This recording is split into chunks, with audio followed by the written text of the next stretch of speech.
आमच्या Venkatesh Nandanvan, Venkatesh little heart, Venkatesh solid, Venkatesh paradise या site मध्ये दिवाळी निमित्त बुकिंग करणाऱ्या ग्राहकांना खास सवलत। महिला आघाडी हरिभाऊ लोळे, तालुका प्रमुख पुरंदर, मोडक, तालुका प्रमुख हवेली, संतोषजी बादळे, विधानसभा प्रमुख समीर जाधव, विधानसभा प्रमुख, त्यानंतर कपिल बादळे, तालुका प्रमुख हवेली, समीर जाधव, काय नाव, आकाश टकले यांनी व्यासपीठावर आहेत, अविनाश बडदे, सचिन मोगळे आणि विद्या श्रीकांत टिळेकर।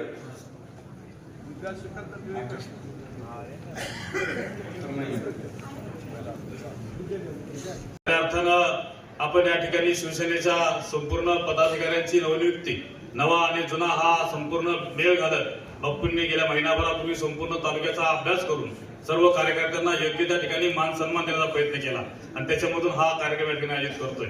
आदिल अतुलदादांनी या ठिकाणी आपल्या सर्वांनाच 2008 पासून 2019 पर्यंत कशाप्रमाणे बाप्पूंनी तालुक्याचा विकास करत आणला आणि त्यानंतर गेल्या 1.5 वर्षापूर्वी पुन्हा एकदा महाराष्ट्र राज्याच्या सत्ता परिवर्तनावरती आपल्या सर्वांचे लाडके मुख्यमंत्री आदरणीय एकनाथभाई शिंदे यांच्या माध्यमातून पुरंदरला पुन्हा एकदा त्या ठिकाणी झळाळी आली आणि एक बाप्पू कुठल्याही पदावर नसताना, आमदार नसताना, खासदार नसताना, मंत्री नसताना करोडो रुपयाचा निधी या तालुक्याच्या विकासासाठी आणू शकतात ही ताकद आपण सर्वांनी या ठिकाणी पाहिली आणि या ताकदीचा उपयोग करण्यासाठी येणाऱ्या 24 सालाला आपण सर्वांनी एक तन मन धनाने शिवसेनेच्या सर्व संघटना पदाधिकाऱ्यांनी आणि कार्यकर्त्यांनी आपल्या जीवाची बाजी लावून पुन्हा एकदा हा माणूस आपल्याला पुरंदरच्या विधानसभेच्या 2024 मध्ये एक पुरंदरचा सरदार, पुरंदरची राहिली कामं करण्यासाठी आपल्याला त्या ठिकाणी पाठवायचं आहे। मी जास्त वेळ न घेता आपल्याला एकच सांगतो, आपण येणाऱ्या भविष्य काळामध्ये पाणी टंचाई आणि चारा टंचाई याला फार मोठं सामोरं जावं। जर याच वेळेस 2019 ला बाप्पू आमदार झाले असते, मंत्री झाले असते तर गुंजवलीचं पाणी आज आपल्या संपूर्ण शहरामध्ये खेळलं असतं, पाण्याची त्या ठिकाणी टंचाई भासली नसती आणि त्याचा संपूर्ण परिणाम आज आपण भोगतोय। हा परिणाम जर आपल्याला त्या ठिकाणी उपडून टाकायचा असेल, येत्या काळामध्ये तालुक्याची आपल्याला भरभराट करायची असेल, येत्या निवडणुकीमध्ये बाप्पूंना आपल्या सर्वांच्या सहकार्याने बरोबर 1 वर्षानंतर 13 ऑक्टोबरला मतदान झालं आणि या शेमड्या पोरांचा नेता म्हणून मला बोलले बाप्पू शिवतरेंनी आमदार केलं, ह्या तरुण पोरांनी शेमड्या पोरांनी केलं। 25,000 मतांचं मताधिक्य, भाई एकही सरपंच नव्हता, जिल्हा परिषद सदस्य कोणी नव्हतं। बरोबर कोण होती तर ही तरुण पिढी, पेटून उठलेली शिवसैनिकांची संपूर्ण तरुण पिढी आता जरा पुढे झाले आहेत, आता लग्न झालं, मुलं झालं, त्यावेळेस 5 वर्षाचा मुलगा येतो होता, 20 वर्षाचा आता तरुण झालाय। पण प्रचंड अशा प्रकारचं काम आपण केलं। दुष्काळी भाग म्हणून प्रसिद्ध होता मान खटाव, तसा पुरंदर म्हणजे दुष्काळ। बारामती लोकसभा मतदारसंघातला हा मतदारसंघ, पण बारामतीत प्रगती मतं आमची फुकटची घ्यायची, पण आम्हाला सडवत ठेवलं होतं पवारांनी आणि नेमका तोच धागा पकडत आम्ही तुम्हाला पंतप्रधान पदापर्यंत पोहोचवण्यासाठी 1/6 मतं आम्ही देतो आहे आणि त्याच्या बदल्यात आम्हाला काय मिळालं 40 वर्षात? काही नाही। पुरंदरला 2 TMC पाणी होतं, बाई मी आल्यावर अभ्यास करून ते शोधून काढलं। आमच्या कुठच्याही पक्षाच्या नेत्यांना माहीतच नव्हतं की सेंट्रल गव्हर्नमेंटने गुंजवणी नावाच्या डॅममध्ये आपलं 2 TMC पाणी आहे। नावाला ते धरण सुरू केलं होतं, 8% काम झालं होतं आणि बंद करून टाकलं होतं, कारण त्याचं येणारं पाणी 10-12 TMC पाणी वीरमध्ये आणायचं, धरण बांधायचं नाही, ते पाणी इथून आणून बारामतीला आणि अस्कुलूजला पळवून न्यायचं। ह्या पापासाठी धरण पूर्ण केलं नव्हतं। मी पहिल्यांदा उपोषण केलं इथे, 9 दिवसाचं पाणी न घेता उपोषण केलं, आगाऊपणा केला, काहीच कल्पना नव्हती उपोषण कधी करावं, काय करावं। गणपती बाप्पाच्या पहिल्या दिवशी मी बसलो इथे बाप्पा, आणि बसल्यावर मग 7-8 दिवस कोणी यायला तयार नाही, आणि मग जो एक रोष आणि जोश आला आणि त्याच्यामधून महाराष्ट्रातलं सगळ्यात मोठं आंदोलन उपोषणाचं त्यावेळेस झालं। त्याच्यानंतर दिंडी झाली काँग्रेस राष्ट्रवादीच्या लोकांनी आम्हाला शब्द दिले, आम्ही धरण पूर्ण करू, काही केलं नाही. कर्म धर्म संयोगाने बाळासाहेबांच्या आशीर्वादाने मी 2014ला पुन्हा आमदार झालो आणि जलसंपदा खात्याचाच मंत्री झालो. 2.5 वर्षाच्या आत देशातलं सगळ्यात शीघ्रगतीने पूर्ण झालेलं धरण 5 TMCचं 3.25 किलोमीटर बांध आणि 16 किलोमीटर पाणी आहे. तोरणा किल्ल्याच्या पायथ्याशी, महाराजांची जिथे सुरुवात झाली त्या पायथ्याशी वेल्ल्यामध्ये धरण पूर्ण केलं. धरण पूर्ण केल्यानंतर एकत्रित 1307 कोटीची राज्यातली पहिली सगळ्यात मोठी जलसंपदा खात्याची एका कंपनीत दिलेली ऑर्डर लार्सन टुब्रोला मी पाण्याची पाईपलाईनची दिली. परंतु काही हितचिंतक, तालुक्याचे मारक काँग्रेसच्या लोकांनी हायकोर्टामध्ये 6 केस केल्या.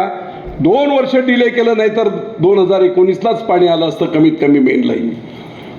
आणि बरोबर इलेक्शनच्या काळामध्ये हायकोर्टाच्या ऑर्डर झाल्या आणि 6च्या 6 केसेस फॉल्स आणि फ्रिव्हिलस आहेत, खोटे आहेत असं हायकोर्टाने जाहीर केलं.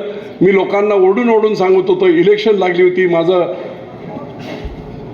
हार्टला त्या किडनीमुळे त्रास झाला, किडनी खराब झाली, किडनीमुळे हार्टमध्ये गाठी झाल्या आणि त्यावेळेस 11 स्टेन एका वेळेस मी टाकल्या बाई. पण मला चालता यायला तयार नाही. 2019चा माझा प्रवास कार्डियक ॲम्ब्युलन्समध्ये मी केला. आणि अजित पवारांचा तिकडे त्यावेळेस मुलाच्या विरुद्ध मी प्रचार केला होता म्हणून तो राग त्यांच्या मनामध्ये होता आणि त्या रागामध्ये पूर्णपणे खोटे प्रचार करून आमचे उद्धव साहेब असतील, संजय राऊत असतील, या तालुक्याला संपूर्ण माहिती आहे. मतदारसंघाला खाली हवेलीमध्ये असणारी 2.25 लाख मतं, त्याच्यामध्ये स्वतः लोकसभेला सुप्रिया सुळे असताना विजय शिवतारेने आम्ही 22,000ने प्लस होतो. 10 दिवस अगोदर बाय इलेक्शन झाली पुणे शहरात समाविष्ट झालेल्या माझ्या 2 लाख मतांची आणि तिथे घात केला गेला, प्लॅनिंग करून घात केला आणि माझा असलेला उमेदवार राष्ट्रवादीत पाठवून एका फालतू माणसाला तिकीट दिलं गेलं आणि घड्याळ तिथे घुसलं. 22,000 प्लस असलेला मी 2 महिन्यामध्ये 7,000 मायनस झालो. 29,000 मतांचा फरक झाला आणि 13-14 हजार मतांमध्ये हारलो. धोका, पूर्णपणे धोका. अदरवाईज नाही तर ही एवढी फौज आहे आमची भाई, कोणाच्या बापाची हिंमत नाही आम्हाला हरवायला. पुत्राप्रमाणे कन्येप्रमाणे आपल्या सगळ्यांवरती प्रेम केलं, मार्गदर्शन केलं आणि खरं सांगायचं तर माझ्यासारख्या कार्यकर्तीला तर राजकारणात पुनर्जन्म दिला असेल तो बाळासाहेब ठाकरेंनी दिला असं मला म्हणायला काहीच वावगं वाटत नाही आहे. आणि या पुणे जिल्ह्यातल्या राजकारणाचं जर का म्हणाल तुम्ही तर प्रत्येक वेळेला मला अनुभव आला की बारामती लोकसभा मतदारसंघामध्ये आपल्याकडे जागा आहे ती विधानसभेची शिवसेनेकडे. तर दर निवडणुकीच्या आधी 4-6 महिने एखादा उमेदवार यायचे आणि म्हणायचे की मी आता खूप चांगलं लढवणार आहे, मी बारामती मतदारसंघ बांधलेला आहे आणि बारामती मतदारसंघामध्ये नक्की शिवसेनेचा भगवा फडकणार आणि मी संपर्क प्रमुख म्हणूनही काम करत होते. आणि 2-3 निवडणुकांमध्ये मी बघितलं की हाच जो उमेदवार बारामतीत यायचे कोणी ना कोणी, ते निवडणुकीचे एबी फॉर्म द्यायची वेळ आली की जे गायब व्हायचे ते सापडायचेच नाहीत शेवटी. त्यामुळे हा प्रकार नेहमीच आहे, नॉर्मल आहे म्हणजे जो आहे तो. त्यामुळे अशा वेळेला शिवसेनेला इथे थांबून लढणारे उमेदवार मिळाले म्हटल्यावरती जनतेने बापूंना डोक्यावर घेतलं आणि त्यांना निवडून दिलं चांगल्या प्रकारनी की लोकांच्या न्यायासाठी म्हणून ते सातत्याने काम करत आहेत. आजच्या या शिबिराच्या सारखंच पूर्वी मला आठवतंय, मला वाटतं याच सभागृहात झालं होतं का, पण सन्माननीय मनोहर जोशी सर लोकसभेचे अध्यक्ष असताना इथेच आम्ही आलो होतो आणि त्यावेळेला ग्रामपंचायतीवरती भगवा फडकला. अशा प्रकारचे अनेक जण सरपंच म्हणून निवडून आलेले, उपसरपंच म्हणून निवडून आलेले, ग्रामपंचायत सदस्य म्हणून आलेले, एवढ्या जणांचा सत्कार इथे झाला होता की माननीय सर तो सत्कार करता करता थकून गेले. इतकं विजय प्रचंड मोठ्या प्रमाणात आपण पुरंदर तालुक्यामध्ये मिळवलेलं आहे. आता सन्माननीय एकनाथ शिंदे हे ज्या प्रकारे काम करतात ते जर का पाहिलं तर दुष्काळी परिस्थितीच्या मध्ये काय काय सरकारने करायला पाहिजे त्याचा GR त्यांनी ऑलरेडी काढलेला आहे. त्याच्यामध्ये विद्यार्थ्यांचं शिक्षण शुल्क माफ झालं पाहिजे, त्याचबरोबर शेतीच्या संदर्भातलं जे कर्ज आहे त्या कर्जाचा बोजा जो आहे तो शेतकऱ्यांच्यावरचा त्याच्यावरचं व्याज मुक्त झालं पाहिजे. त्याचबरोबर विजेच्या बिल दिलं नाही म्हणून वीज बिल कापता येणार नाही, वीज कापता येणार नाही, असे सर्व निर्देश दिलेले आहेत. आणि तुमच्या पाठीमागे बापू आहेत, सगळी संघटना आहे, जिल्हा प्रमुख आहेत म्हटल्यावरती हे सगळं काम करण्याच्या बरोबर मात्र राजकीय लढाईकडे लक्ष ठेवणं फार आवश्यक आहे, एवढं मात्र नक्कीच आहे. कारण असं आहे, एक पक्ष जे आपल्याशी आपण ज्यांच्याशी लढत होतो निवडणुकीमध्ये त्या पक्षाचा एक कार्यकर्ता मला एक आठवतं आहे की 7-8 वर्षापूर्वी ट्रेनमध्ये ते भेटले आणि मला आदर करतात आणि म्हणाले, ताई काही नाही, आमचं आता प्रचारामध्ये फार जोर आहे शिवसेनेचा आणि आमचं फार जे काम आहे ते अवघड झालेलं आहे. म्हणते पण तुम्ही काम कसं करता, तुम्ही निवडून कसे येता परत परत त्याच भागामध्ये, 4 वर्ष 4.5 वर्ष तर तुम्ही कुठेच दिसत नाही, मग काम कसं निवडून येतात. तर त्यांनी मला सिक्रेट एक सांगितलं, ते मी आज तुमच्यासमोर सांगते. त्यांनी सांगितलं की आम्ही मतदारांची यादी निवडणूक डिक्लेअर झाली की पहिली ताब्यात घेतो, ती झाल्यावरती त्याच्यात ओळीने ती नावं वाचत जातो की गराड्यामध्ये कोण आहे, वीरमध्ये कोण आहे, अजून प्रत्येक छोट्या शिवरीमध्ये कोण आहे, चिंबळीमध्ये कोण आहे. आणि ती यादी बघून असं करतो की जो कट्टर शिवसैनिक आहे त्याच्या नावावरती आम्ही काट मारतो आणि बाकीचे जे मतदार आहेत त्या मतदारांना एकदा फक्त भेटून येतो, काय चाललं आहे, कसं चाललं आहे, ठीक चाललं आहे. आणि त्यांनी मला सत्य सांगितलं म्हणजे, आणि निवडणुकीच्या 1 दिवस आधी जे शिवसेनेचे नाही आहेत त्या मतदारांना आम्ही सगळ्यांना पैसे वाटतो. हेच कार्य म्हणजे तो एक, तर त्या पक्षातला प्रामाणिक माणूस म्हणायचा की त्यांनी मला खरं सांगितलं की ते काय नक्की करतात, तर पैसे वाटप करतात आणि ते म्हणजे ते झालं की लोक म्हणतात, साहब हम आपके है ना, हम आपको देंगे ना, कहाँ जाएंगे हम लोग, हमको याद रखो, इतना ही हमारा कहना है. आणि 500, 2000, 5000, 1000 अशी ज्याची एवढी मतांची क्षमता आहे त्याप्रमाणे पैसे वाटप एवढंच त्यांचं कार्य आहे.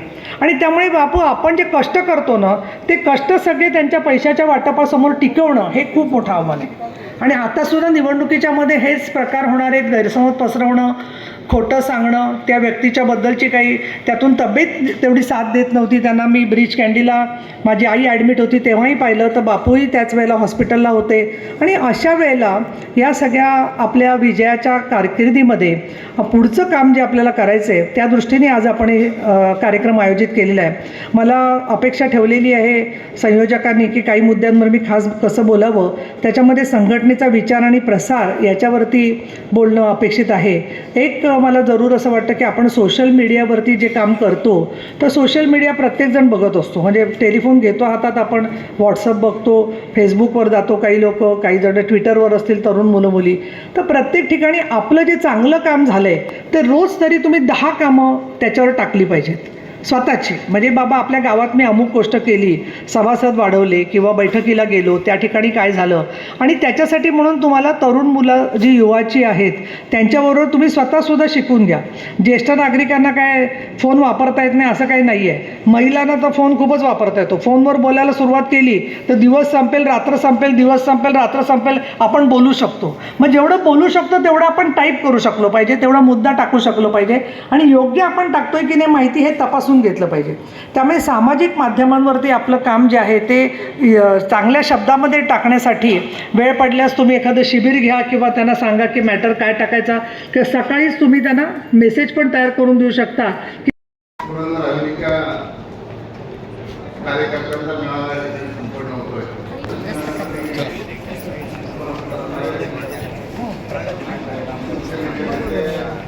बरीच वर्ष झाली आता बाहेर येणार आहे.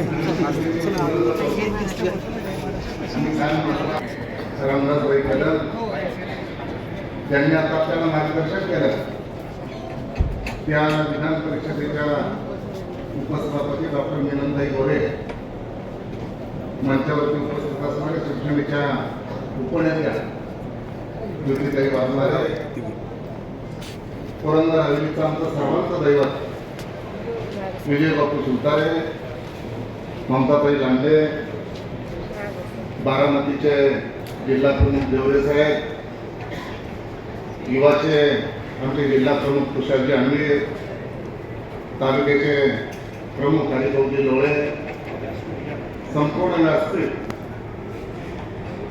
आणि उपस्थित सर्व बंधू भगिनींनो, एका चांगल्या कार्यक्रमाच्या निमित्तानं खरतर आपण एकत्रित जमलोय.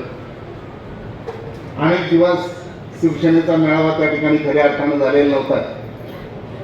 संघटनेमध्ये थोडीशी मरगळ आलेली होती आणि मरगळ दूर करण्यासाठी, खंडपरट करण्यासाठी बापूंनी पुढाकार घेतला आणि नवीन पदाधिकाऱ्यांच्या नियुक्त्या त्या ठिकाणी झाल्या. ज्यांच्या नियुक्त झाल्या त्यांचं मनापासून त्या ठिकाणी मी अभिनंदन करतो. भावी वाटचालीसाठी त्यांना शुभेच्छा देतो. विजय बापू शिवतारेंचं आगमन या पुरंदर तालुक्यामध्ये 2008 साली झालं. त्यांचे जे मुद्दे आहेत तेच माझे मुद्दे असायचे. 2008 साली 29 मार्च 2008 साली सामुदायिक व्यवस्था झाला आणि 1,00,000-1,15,00,000 माणसं त्या ठिकाणी पाचवी तळावरती जमली होती. एवढा मोठा प्रचंड कार्यक्रम आणि बरीचशी पुरंदर हवेलीची मंडळी या लग्न सोहळ्याला मुला मुलींना आशीर्वाद देण्यासाठी आलेली होती. त्या दिवशी त्या सर्व मंडळींनी ठरवलं आपला नेता कसा असावा, आपला लोकप्रतिनिधी कसा असावा, तर तो विजय बापूंच्या सारखा असावा आणि दोघांनी त्या ठिकाणी कामाला सुरुवात केली. जसे नाण्याला 2 बाजू असतात, छप्पा आणि काटा, त्या पद्धतीनं रात्रंदिवस बापूंच्या बरोबर त्या ठिकाणी काम केलं आणि 200-300 शाखा आम्ही त्या ठिकाणी ओपन केल्या. बापूंनी मला सांगितलं आणि त्या वटवृक्षाला लागलेली फळं याच्या रूपात या पुरंदरच्या विकासाचं काम झालंय आणि पुरंदर हा समृद्ध झालेला आहे. आम्ही इथे बापू इथे 15 वर्षापासून कार्यरत आहे, पण मला अभिमान वाटतो बाई की एकही कार्यकर्ता आजपर्यंत ना रागावून गेलाय, ना सोडून गेलाय, ना फुटला आहे. ही अशी आमची माणसं आहेत. बरेच लोक म्हणतात की बापू परीच आहे, बापूंचा हात लागला की त्याचं सोनं होतं. पण मी तर नेहमी म्हणते की आमच्याकडे येणारी माणसं सोन्यासारखी आहेत, सोने इतकी मौल्यवान आहे. आजचा हा कार्यक्रम म्हणजे जुन्या आणि नव्या लोकांची सांगड आहे. 15 वर्षापासून जे कार्यरत आहेत त्यांना सोबत घेऊन आणि युवा पिढीला देखील आता पुढे नेऊन आपल्याला काम करायचंय म्हणून त्यांची सांगड घालून हा पदनियुक्तीचा कार्यक्रम आपण घेतलेला आहे. युवा पिढीचे विचार थोडे वेगळे असतात, सिनियर लोकांना पटत नाही. कधी कधी मीही बापूंचं ऐकत नाही, पण मी त्यांना समजावून सांगते. तसंच युवा पिढीने आपले विचार पुढे नेताना सिनियर लोकांचा आदर केला पाहिजे आणि एकमेकांच्या सोबत आपण पुढे गेलं पाहिजे असं मला वाटतं. आणि सिनियर लोकांनी देखील या युवा पिढीला नेहमी समजून घेऊन त्यांना धडपडू द्या, पडू द्या, पण त्यातूनच ते शिकतील, उभे राहतील, नवीन जोमाने काम करतील आणि आपला हा पुरंदर अजून समृद्धीला नेतील असा विश्वास मी व्यक्त करते. महिला संघटनाबद्दल नीलमताई बोलल्या. आम्ही गावागावात जातोय, महिला संघटनाची बांधणी करण्याचा प्रयत्न करतोय, पण मी तिथे पोहोचण्याच्या आधीच महिलांच्या मनातला बापूंबद्दल आदर आणि त्यांच्याबद्दलचं प्रेम हे सांगण्यापलीकडचं आहे. त्यांचा रिस्पॉन्स इतका चांगला असतो की निश्चितच महिलांची एक उत्तम आघाडी पुरंदरमध्ये आपण उभी करू हा विश्वास मी व्यक्त करते. मी एक महिला उद्योजिका आहे. संधी मिळाली की ती महिला काय करू शकते हे जसं मी केलं, मला बापूंनी संधी दिली, तशीच या तालुक्यातल्या बऱ्याचशा होतकरू महिला आहेत. त्यांना आम्ही आमच्या माध्यमातून, बचत गटांच्या माध्यमातून निरनिराळ्या संध्या कशा उपलब्ध करून देऊ त्याचा आम्ही प्रयत्न करू. आणि म्हणून आज आपण सर्वांनी एकत्र मिळून, जुने आणि नवे सगळे एकत्र मिळून आपण असंच हा पुरंदरचा धनुष्यबाण, पुरंदरचा वाघ या पुढच्या 2024 मध्ये विधानसभेत नेऊन धरतो हा विश्वास व्यक्त करते. धन्यवाद. जय हिंद.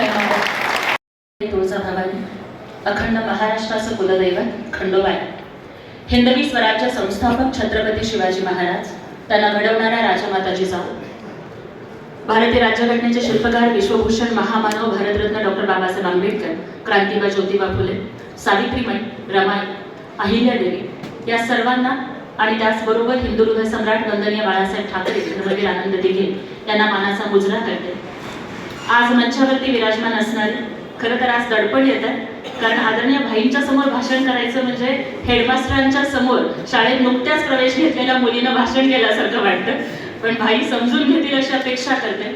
आमचे मार्गदर्शक शिवसेनेचा ढाणा वाघ सन्माननीय रामदास भाई कदम या ठिकाणी उपस्थित असणारे, पुरंदरचे धुरंदर सन्माननीय विजयबाबू शिवतारे साहेब, आदरणीय ममताताई यांडे या ठिकाणी उपस्थित असणारे सर्व सन्माननीय जिल्हा प्रमुख, सर्व सन्माननीय पदाधिकारी, कारण बराच उशीर झालेला आहे त्यामुळे सन्माननीय विचार मंच आणि इथे उपस्थित असणाऱ्या बाळासाहेबांच्या सच्च्या शिवसेनेचे मावळे आणि रणरागिणींनो, तुम्हाला सगळ्यांना मानाचा जय महाराष्ट्र. सर्वात आधी तर मला या ठिकाणी सांगायचं की कार्यक्रम सुरू होत असताना दोन खूप महत्त्वाच्या घटना घडल्या.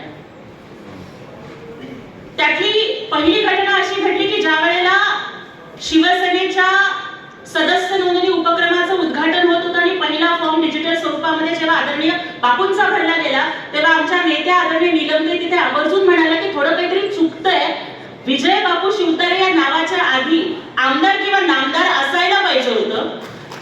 2019ला जी चूक आपल्याकडून झालेली आहे ती चूक दुरुस्त करण्याची संधी आपल्याला 24ला येते. मला वाटतं की जेव्हा एखाद्या बहिणीच्या हृदयामधून भावासाठी इतक्या सदिच्छा बाहेर पडतात त्यावेळेला ते नक्कीच खरं होत असतं. मला वाटतं की 24च्या विजयाची भविष्यवाणी आदरणीय नीलमताई आत्ताच करून गेलेल्या आहेत. त्याच्यानंतर खूप महत्त्वाची अजून एक घटना तशी खूप साधी असते पण त्याचा अर्थ खूप मोठा असतो. महाराष्ट्र राज्याचे माजी पर्यावरण मंत्री ज्यांनी प्लास्टिक बंदीचा खऱ्या अर्थाने कायदा केला ते आदरणीय रामदास भाई कदम यांचा जेव्हा सत्कार होत होता आणि प्लास्टिकच्या आवरणामध्ये जेव्हा आदरणीय भाईंना फुलं दिली गेली तेव्हा बघा की बाळासाहेबांच्या तालमीत घडलेला सच्चा शिवसैनिक हा किती कर्तव्यनिष्ठ असतो.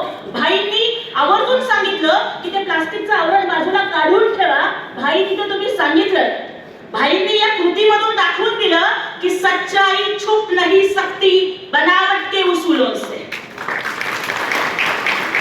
कि सच्चाई छुप नहीं सकती बनावट के उसूलों से और खुशबू कभी आ नहीं सकती प्लास्टिक के फूलों से.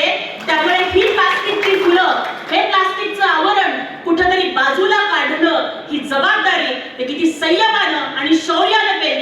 आपल्याला या ठिकाणी सांगायचं की आज एकादशी आहे.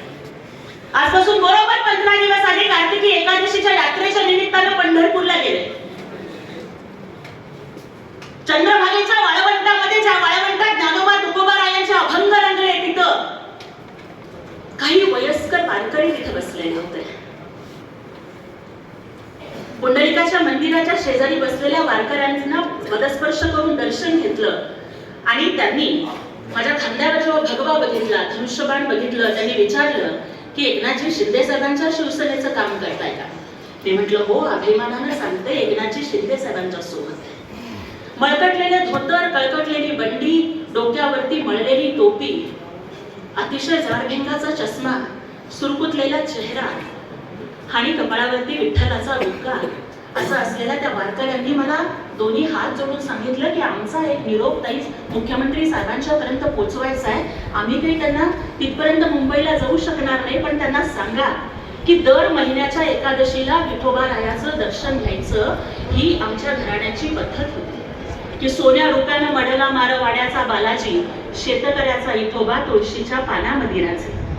पण नंतर परिस्थिती बदलली, व्यवहार लेकाच्या हातात गेला. त्याला 4 कच्ची बच्ची, कधीतरी पिकणाऱ्या, कधीतरी आसमानी सुलतानी संकटात भेटल्या जाणाऱ्या शेतीच्या उत्पन्नात पोराला 4 कच्च्या बच्चांचं पोट भरता येईना आणि त्याला मला एसटीला पंढरपूरला जायला पैसे देता येईना. घराण्याची परंपरा चुकत होती. एकादशीला विठोरायाचं दर्शन होत नव्हतं, अन्नाचा घास पोट लागत नव्हता. पण एकनाथजी शिंदे साहेबांनी 75 वर्षापुढच्या लोकांच्यासाठी एसटी बस फुकट केली. तेव्हापासून माझ्या माऊलीला दर महिन्याला नेमाने भेटता यायला लागलंय. आज या विठू माऊलीला मी भेटू शकतोय. जर हा पंढरपूरच्या मंदिरात उभा असलेला विठ्ठल हा आम्हा भाविकांचा विठ्ठल आहे, तर आज वर्षामध्ये बसलेले मुख्यमंत्री गोरगरिबांच्या विठ्ठलाची भूमिका पार पाडताय. आमचा आशीर्वाद त्यांना सांगा म्हणून दिलं. म्हणून मला तुम्हाला सांगायचंय की आपला लढा, आपला उठाव, आपली क्रांती ही सत्तेसाठी कधीच नव्हती. ती हिंदू हृदय सम्राट वंदनीय बाळासाहेब ठाकरेंच्या विचारांच्यासाठी होती. आणि आपण सगळेजण हिस्ट्री इन मेकिंग, एक इतिहास घडताना आपण बघतोय, याचा मला सार्थ अभिमान वाटतोय.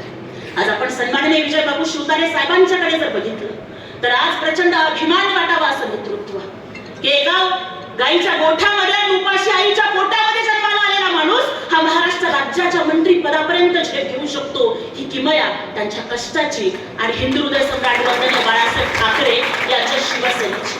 शालेय शिक्षण घेऊन जेव्हा ते पुरंदरमध्ये परत येतात, वरती अत्यंत प्रेम, मातृभक्त असणारे बापू, आणि बापूंना त्यांच्या आईने शेवटच्या दिवसामध्ये बघा, एखादी आई, ती आई सुद्धा किती पुण्यवान असावी की एखाद्या आईला शेवटची इच्छा विचारली तर ती म्हणेल की बाळा अमुक एकदा दागिना घालायचा होता, तो करून देशील काय? किंवा एखादी आई सांगेल की बाळा अमुक एक मिष्टान्न खायचं होतं, मिठाई खायची होती, ती राहिली, ती खायला आणून देशील का रे? दुसरी एखादी आई शेवटची इच्छा सांगेल की बाळा कुठल्या तरी तीर्थक्षेत्राचं, पंढरपूरचं किंवा काशीचं कुठलं तरी दर्शन राहिलं, ते मला करून देशील का रे? पण बघा बापूंची आई किती पुण्यवान होती. त्या आईनं, त्या माऊलीनं शेवटच्या दिवसामध्ये बापूंना आदेश दिला की बाळा आतापर्यंत आयुष्यभर माझी सेवा केलीस, इथून पुढे मी जरी नसले तरी ही जनता जनार्दन तुझी माऊली असेल आणि या माऊलीची सेवा करण्यासाठी तू बाहेर पड. आणि तेव्हापासून आईच्या शेवटच्या दिवसाच्या आदेशान्वये आदरणीय बापू हे राजकारणामध्ये सक्रिय झाले. बापू शिवसेनेमध्ये प्रवेश करतात, आमदार होत आहेत. ज्याप्रमाणे छत्रपती शिवराय 18 पगड जाती धर्माची बोट बांधतात, त्याच पद्धतीनं सर्वसामान्य कार्यकर्त्यांना घेऊन संघर्ष करणारं हे नेतृत्व छत्रपती शिवरायांना आपला आदर्श मानतो. मंत्री पदावरती काम करत असताना आदरणीय बापूंनी राज्यातली 27 धरणं पूर्ण केली. खरं तर आम्ही आतापर्यंत एखाद्या सिनेमाची सिल्वर जुबली होते माहिती होतं, एखाद्या लग्नाची सिल्वर जुबली होते माहिती होतं, एखाद्या माणसाचा 25वा वाढदिवस होतो, पण एखाद्याने धरणं बांधण्याच्या बद्दल जर सिल्वर जुबिली केली असेल तर ते नेतृत्व आदरणीय विजय बापू शिवतारे साहेबांचं. पुरंदरचा 50 वर्षांचा बॅकलॉग हा बापूंनी आपल्या नेतृत्वाच्या माध्यमातून पुसून काढला, सर्वांगीण विकास केला. गुंजवणी धरण पूर्ण करण्यासाठी त्यांनी 2012ला उपोषण केलं. आणि त्याच वेळेला आपण बघतोय की मला वाटतं कदाचित पुरंदरच्या मातीला मृत्यूला जिंकण्याचं वरदान असावं, कारण याच मातीमध्ये जन्माला आलेले